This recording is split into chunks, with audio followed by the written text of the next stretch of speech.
How are you, mate? You okay? Yeah, good. Be alright carrying that around today. Last 10 days have been a little bit of a blur, really. Trying to play, I went straight to another event and I had a morning tea time and my head was just all over the shop. I didn't get there till late, and even when I laid in bed at 3 o'clock in the morning that night, I'd just think about the Open and the adrenaline was going, so I don't even know if I really slept, honestly. Well done, congratulations. Thank you, appreciate it. Very good effort. It's my first time here, actually, so looking forward to it. The organisation side of things the last week has been crazy as well. Obviously, my mum and dad have ended up flying back, which was probably the most emotional I got actually after qualifying, when I realised that I'd made it, and then the realisation that my mum and dad weren't going to be there. But I spoke to my dad pretty much straight after. My dad is not an emotional guy, like, at all, really. I've probably seen him, I think I've only ever seen him cry once, maybe, and that was when his dad died. But to hear him say that he was at the school bar in Cambodia crying his eyes out after I made it was probably A, something I would like to have seen, and then B, something I can hardly imagine. But for them as well, they've obviously been there from following me since the start and helping me out, and you know, David thought that dropping me at Stowmarket Golf Club when I was 12 years old or 13 years old, however many, just pestering him to get down there would ever lead to this is hard to imagine. Morgan's reaction is funny, really. Her overall reaction, she was, you know, obviously just excited for me, really, which is nice. It wasn't really about, I don't know, I suppose she's not really, didn't really look at it from kind of a holistic point of view then. It was just like, she was just happy for me. Pretty much all the way there on the messages, thankfully. They do seem to keep coming in though. Yeah, it's been nice. I mean, I must have got like 500 messages. Honestly, it was crazy. It was nice. Obviously, people that, you know, with it being on the road to the Open and stuff as well. So a lot of it was people I didn't really even know, and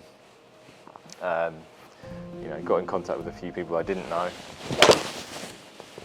So it's been nice. Well, it's a week today, isn't it? So it's been I'll put it this way, it's been an eventful week.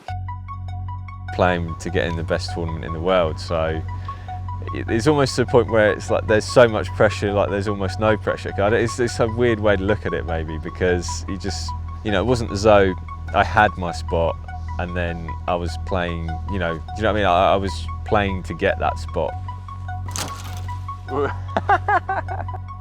No, it's good to give it a look before we actually come on the real day. Golf is such an insular game. It sounds so horribly selfish and self-centered, but I kind of play for myself a little bit because nobody else has put those hours in, and for me, I think I have the best chance if I just focus on me.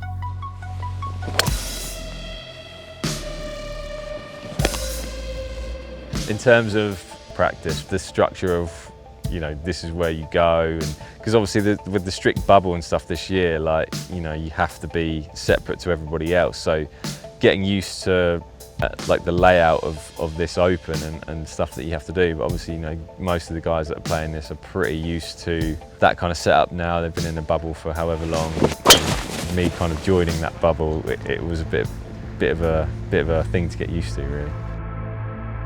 I'm going to be nervous and stuff, but you know, I've played my way in, so I might as well carry on playing. You know, I could definitely finish like top 30 without playing 100%. I know if I play well, then I can do well in this tournament.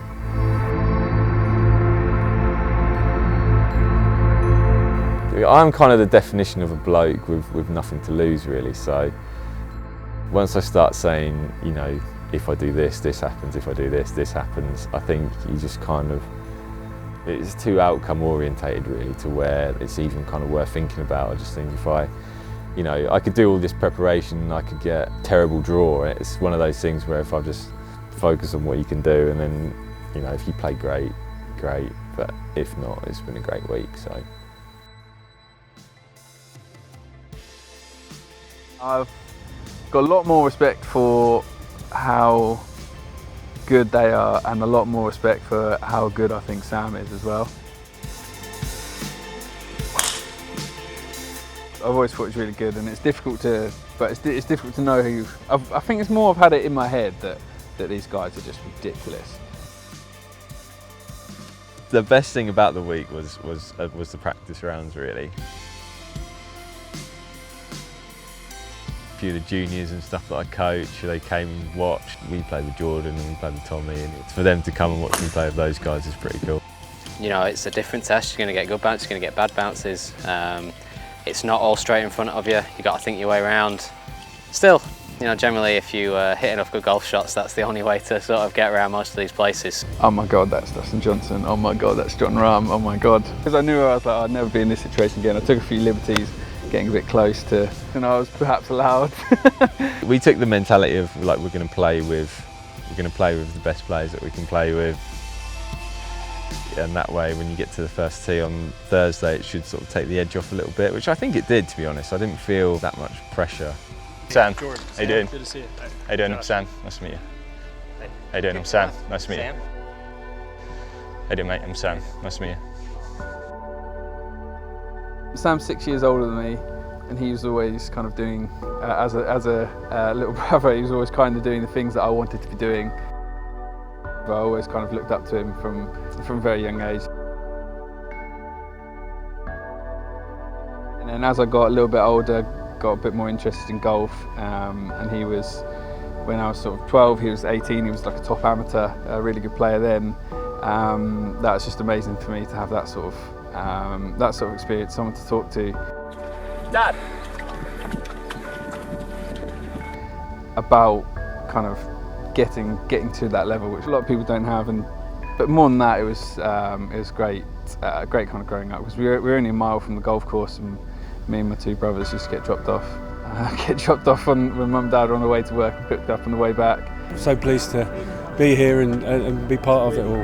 Yeah, very proud of him, because as you know, being involved with golf, it's not an easy game, is it? It's very, very difficult, and mentally you have to be very strong. And the whole thing's just been so lovely to see his childhood dream of playing here one day.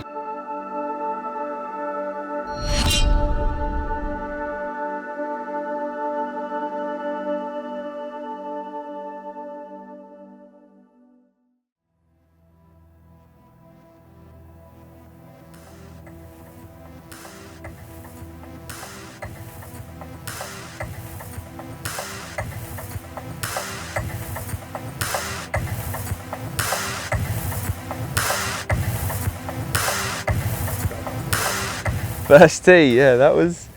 I'm not gonna. I mean, obviously, I was feeling nervous. Like, there's absolutely no denying that I wasn't, and I don't think I'd be human if I was. I think there's so many. You know, I think probably all of the players are probably feeling that way.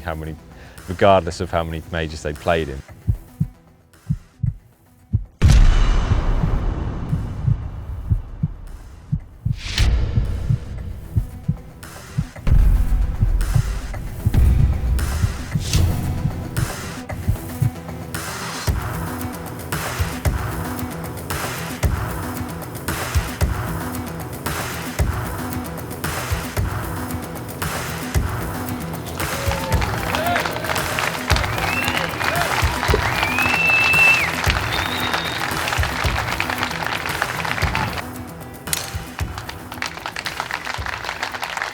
On the scene from England, Sam Forgan.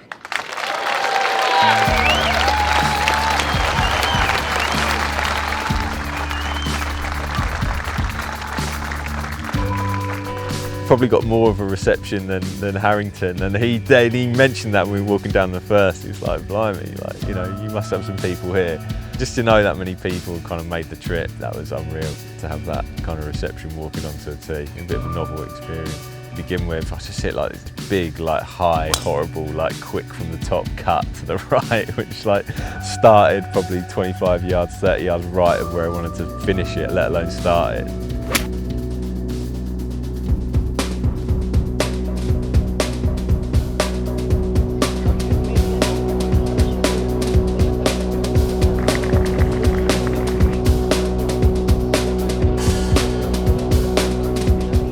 Adrenaline was up, and you know, and then hit this horrible block out to the right again.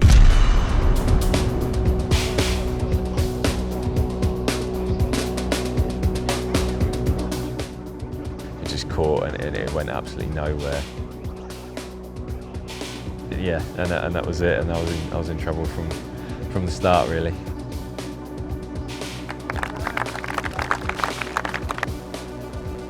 Birdie on 3, that was, yeah, that really, you know, it was one of those where I just hit this putt from 30 odd feet or whatever, and you know, it was on a great line, and just knew it was in about 4 feet from the hole.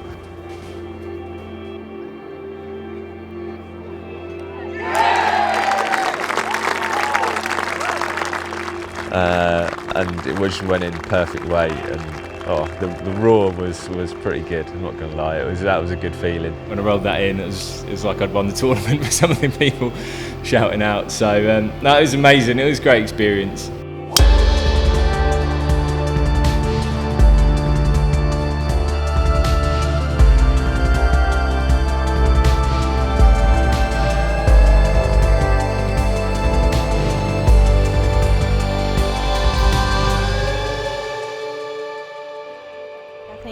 Getting to play with Tommy Fleetwood on Monday and then Jordan Spieth on Wednesday has really helped make the experience just kind of once in a lifetime for him. So he's been really calm and has just been enjoying it.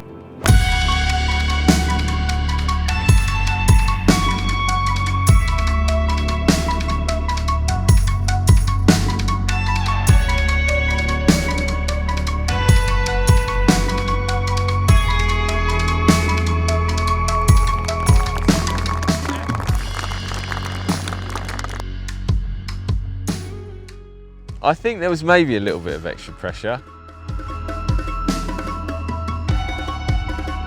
I think golfer's mentality is such like you kind of take. There's only sort of, you only enjoy the successes for a minute, and then you're on to the next thing, and then you know, you're just constantly chasing.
The 18th was a weird one because I ended up hitting probably one of my best shots of the day. Kind of like I was a bit in the deeper rough, but kind of got a somewhat decent lie to where I kind of chased one up, and then I chased up to probably 15 feet or so. So it was one of that. And then obviously that's a great feeling when you feel like your ball's going over the slope, and you know, you feel it getting closer and closer, and the roars are getting a bit louder.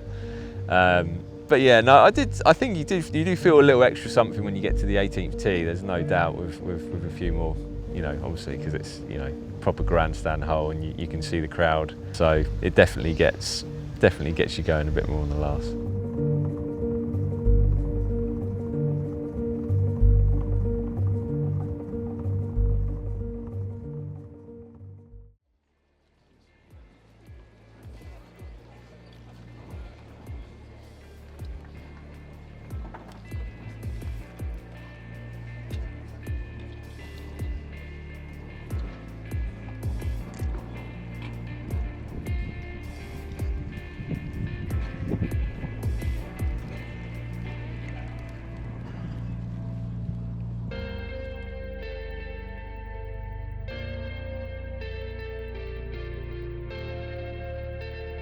I think the way he works is he just, you know, it's just another tournament. So I think he's been chatting with Harrington a bit, obviously taking advantage of the opportunity of playing with him, so I think he's just tried to kind of focus on the task at hand and not get overwhelmed.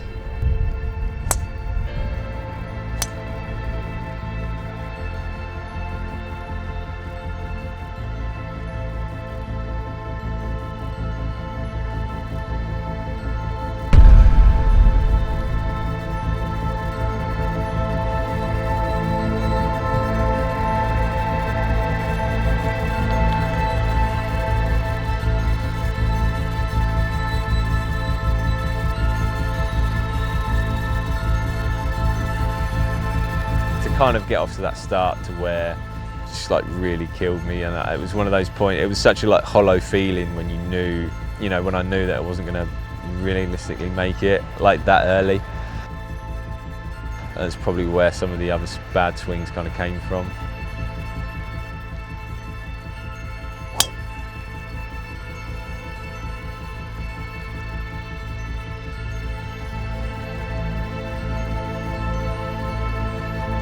You know, being that many over par through 4 or 5 holes was just like, you know, you just got too far to go. You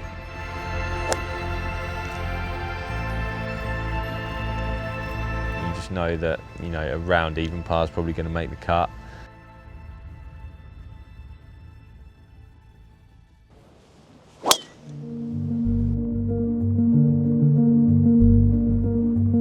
You're so concentrated and you're so like into the tournament, and then when you almost, it sounds weird, but you've almost got like nothing to play for in a way. Like it's such a, yeah, it's kind of an empty feeling.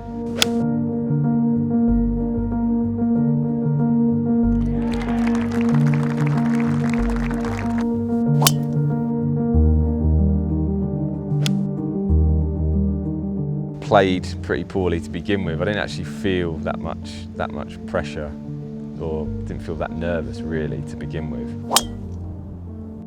The mind does strange things, doesn't it? Like you just kind of, if you think that's where you belong, sometimes that's where you end up finishing. That was the other thing. I didn't quite say it to him in the round. Probably had expectations of each other higher than what our own comfort zones were. Obviously he expected me to be a professional caddy, and I expected him to hit it like the best player in the world.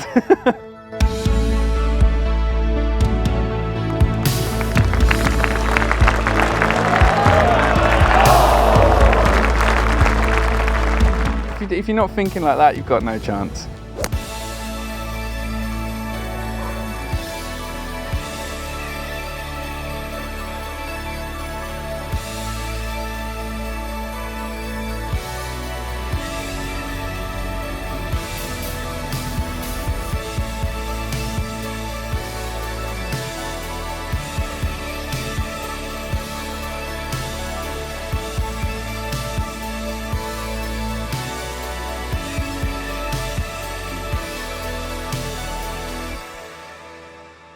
You know, I didn't play as well as I wanted. But then I think whenever I hold that putt on the last and I realise it's all over, I guess it just kind of hit me all at once, I guess.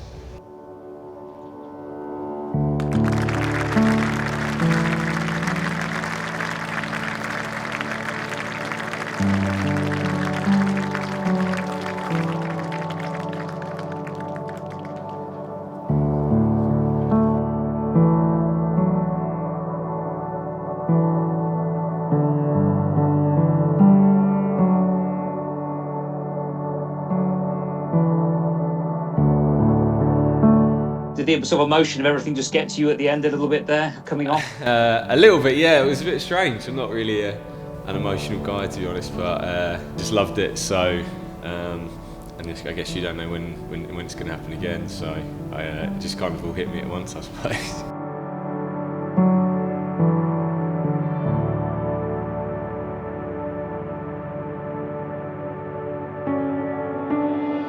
Thank you very much. Cheers. Thanks.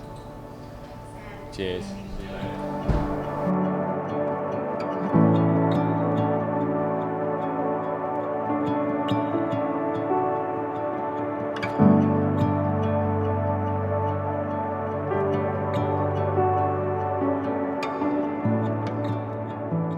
I don't think I'll ever be able to just sit down and sort of see your name at like 5-6 over par and honestly say that I enjoyed it, just because even if you are playing in the Open Championship, like I still have my own like personal goals, and I know that I can do much better than that. And when whenever you're performing below, not necessarily your absolute best, but a long way below your best, it's difficult to take.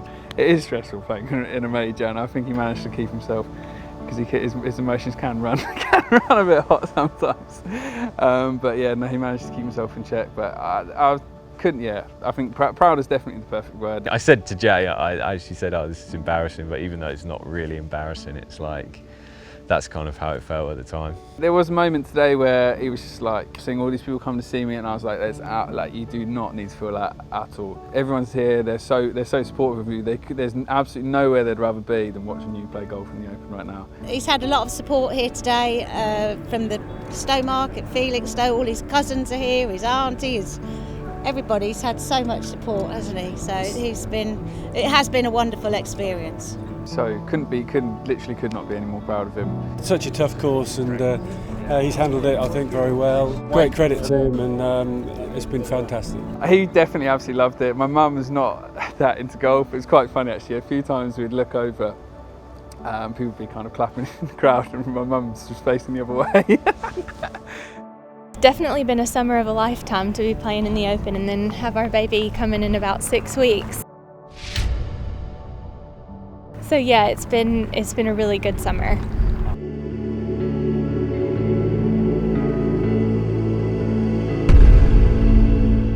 I think I'll always do Open qualifying. Like, it's only 150 quid, and it's like, you always have you have a chance. Don't get me wrong, it's not exactly, it's not the easiest thing to do, but it's definitely doable if you play well in the right time. It's mad to have it all on film and stuff, so I think it would be something that we'll probably watch going forward as a family, I think.